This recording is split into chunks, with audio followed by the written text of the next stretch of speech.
Para itong isang eksena mula sa The Twilight Zone o kaya'y isang kabanata mula sa mga nakakakilabot na nobela ni Bram Stoker. Bago ang sarili kong karanasan sa supernatural, isa akong matinding skeptiko. Madalas, binabaliwala ko lang ang mga kwento ng multo at kababalaghan, iniisip na kathang-isip lamang ang mga ito, mga kwentong pampatulog na ikinukwento ng mga lola sa kanilang mga apo. Hanggang sa naranasan ko mismo ang isang kwentong multo. Nangyari ito noong kalagitnaan ng dekada 90s, noong isa pa akong baguhang reporter sa Manila Bulletin. Ang editor namin sa features at lifestyle section ay nakatanggap ng imbitasyon para sa opening night ng isang dula na itinatanghal sa mga guho ng Fort Santiago sa Intramuros ng isang grupo ng mga stage artists. Hindi ko na maalala ang pamagat ng dula, ngulit malinaw pa rin sa isip ko na tampok dito ang sexy actress na si Tetchi Agbayani at idinirect ng komedyanteng si Soxy Topacio. Dahil may iba ng lakad ang editor ko, ibinigay niya sa akin ng mga tiket upang ako na lang ang mag-cover ng event. Sabado iyon, alas 7 ng gabi, sa mismong guho ng Fort Santiago, tapat ng gusaling naglalaman ng mga alaala ni Jose Rizal. Ginawa kong date ang assignment at isinama ko ang nobya ko noon. Magarbo ang event, naroon ng mga sikat sa showbiz, mga politiko, at mga prominenteng personalidad ng lipunan. Ang opening night pa lang ay isa ng kwento. Bandang alas 9:30 ng gabi, nagkaroon ng sandaling katahimikan sa gitna ng dula nang ibulong ng nobya ko na kailangan na niyang mag-CR. Mahaba ang pila sa comfort room sa likod ng entablado, kaya nagpa siya kaming maghanap ng ibang banyo sa labas. Matapos magtanong sa gwardya, nakita namin ang comfort room sa gilid ng pangunahing pasukan ng fort. Bago lamang ang mga banyong ito, itinayo sa lugar na dating umanong paradahan ng mga sasakyan ni Emilio Aguinaldo. Dahil abala ang lahat sa panonood ng dula, ang gwardya lamang ang tao sa paligid. Tahimik ang buong lugar.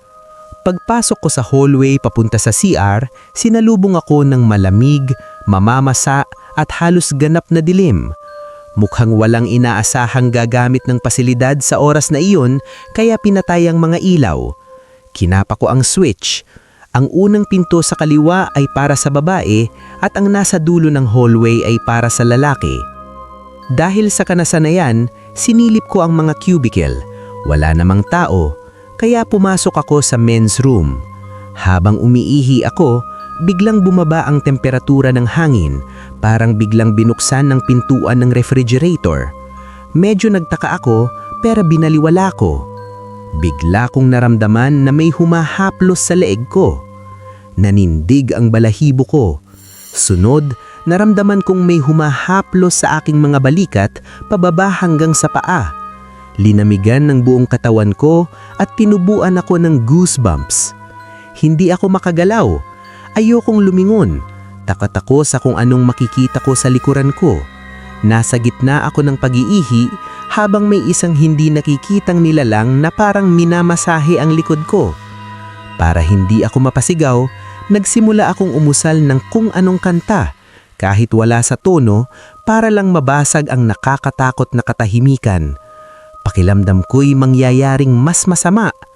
At bigla, sabay-sabay na nag-flash ang lahat ng 5 inidoro sa loob ng banyo. Iyon na ang hudyat. Sa sobrang takot, agad kong isinara ang zipper ng pantalon kahit hindi pa ako tapos at tumakbo palabas ng hallway, pilit pinipigilan ng sarili na sumigaw. Pagdating ko sa labas, narinig ko ang sigaw ng nobya ko mula sa loob ng ladies' room. Dali-dali akong pumasok, hinila siya palabas at sabay kaming tumakbo palayo. Nang nakalma na kami, ikinuwento niya ang sarili niyang naranasan. Habang nasa loob siya ng cubicle, may taong dumaan sa harap niya. 3 beses, suot ang mabibigat na bota ng militar.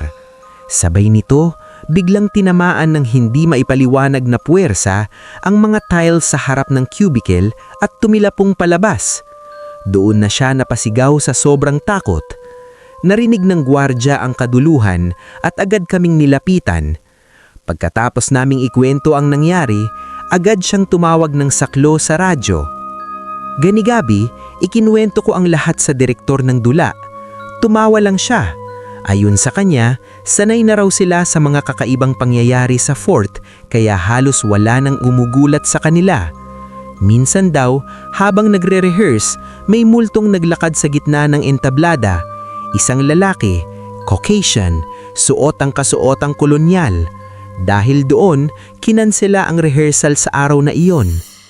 Mahigit 1 dekada na ang lumipas mula noon, pero hanggang ngayon, hirap pa rin akong pumasok sa fort kapag gabi na.